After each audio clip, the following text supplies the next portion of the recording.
सबको नमस्कार।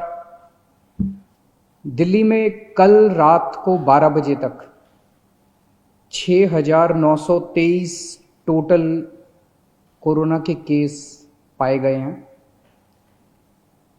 इसमें से 2,069 केस ठीक होकर अपने घर जा चुके हैं। अभी तक टोटल 73 लोगों की कोरोना की वजह से मौत हुई है और इस वक्त 4,781 लोग अभी भी कोरोना का इलाज उनका चल रहा है। तो 6,923 में से 4,781 लोगों का इलाज चल रहा है और 2,069 लोग ठीक होकर घर जा चुके हैं। हमने इसको जब एनालाइज किया तो देखा कि 82% लोग जिनकी डेथ हुई है उनमें 82% लोग 50 साल से ज़्यादा उम्र के थे। तो देखने में ये आ रहा है कि बुज़ुर्गों की मौत ज़्यादा हो रही है। मैंने पहले भी कहा था और सभी सरकारें भी बार बार बोल रही है कि हमें अपने बुज़ुर्गों का ख़ास तौर से ख्याल रखना है। सभी बुज़ुर्गों को भी अपना ख्याल रखना है। घर से बाहर घर से बाहर ना निकलें, सोशल डिस्टेंसिंग का पालन करें, हाथ बार बार धोएं और जो भी प्रिकॉशन ले सकते हैं लें। आपकी जान हम सब लोगों के लिए बहुत कीमती है। सभी बुजुर्गों से मेरी हाथ जोड़ के अपील है। ये जो 6,923 केस पॉजिटिव हुए हैं, इनमें केवल 1,300 केस इस टाइम अस्पतालों के अंदर हैं। 1,476 केस केवल अभी अस्पतालों के अंदर हैं।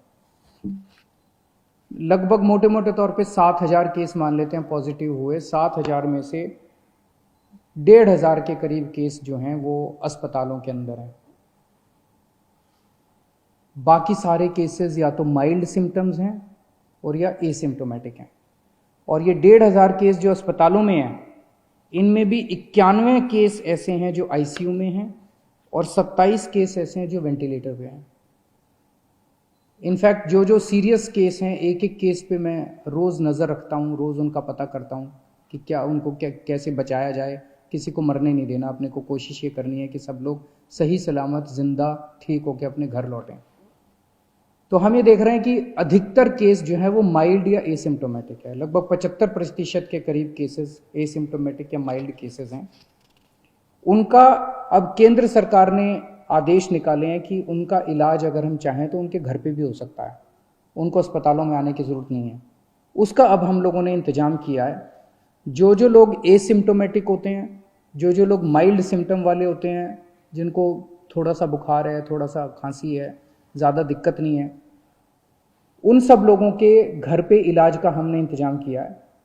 हमारी टीम उनके घर पे जाती है, उनके पूरे परिवार को बिठा के सब समझाती है कि आपको कैसे करना है। देख के आती है उनके घर पे पहले कि क्या उनके घर में एक अलग कमरा है, क्या उनके घर में एक अलग टॉयलेट है, क्या उनको अलग से घर के अंदर सोशल आइसोलेशन किया जा सकता है।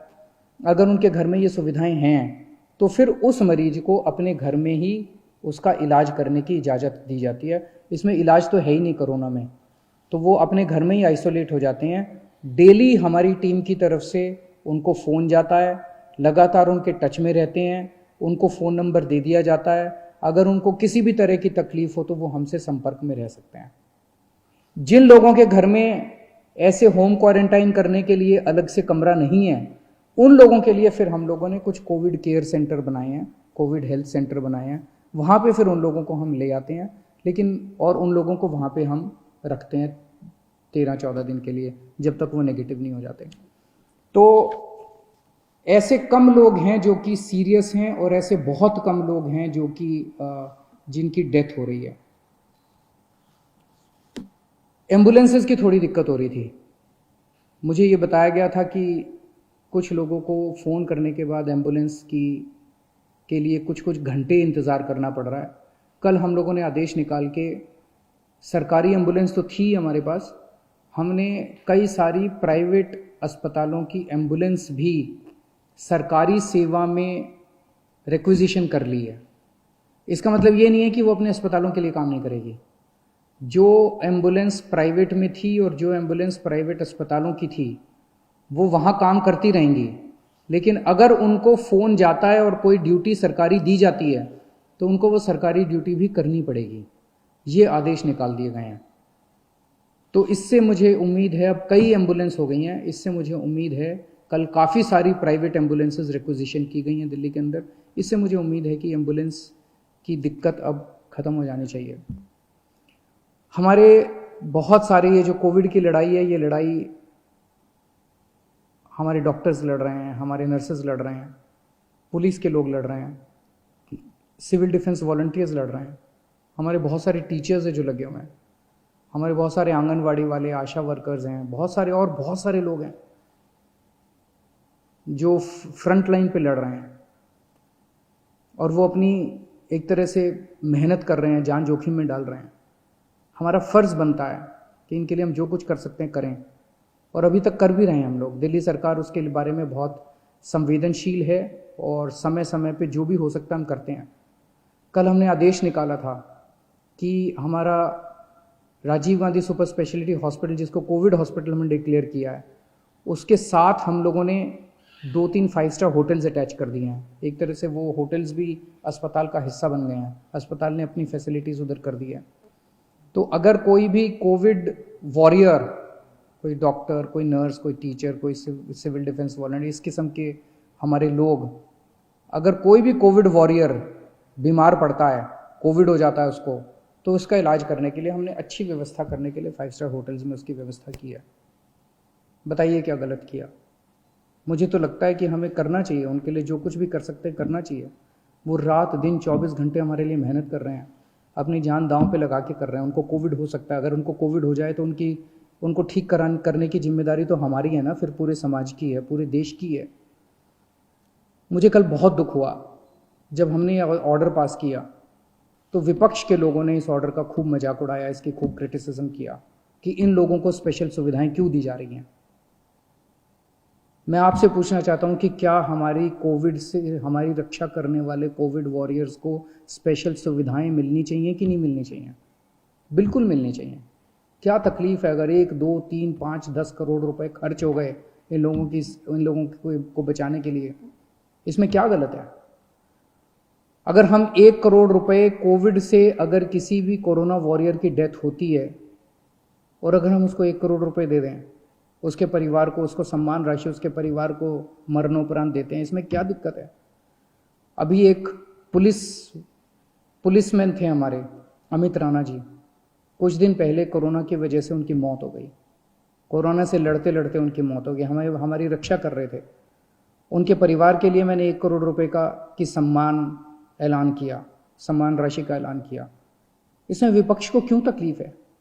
मेरा सबसे यही निवेदन है कि ये टाइम राजनीति करने का नहीं है। ये टाइम सबको मिलके कोरोना से बचने के लिए हम क्या कर सकते हैं, देश के लिए क्या कर सकते हैं, समाज के लिए क्या कर सकते हैं, लोगों के लिए क्या कर सकते हैं, ये समय ये सोचने का है।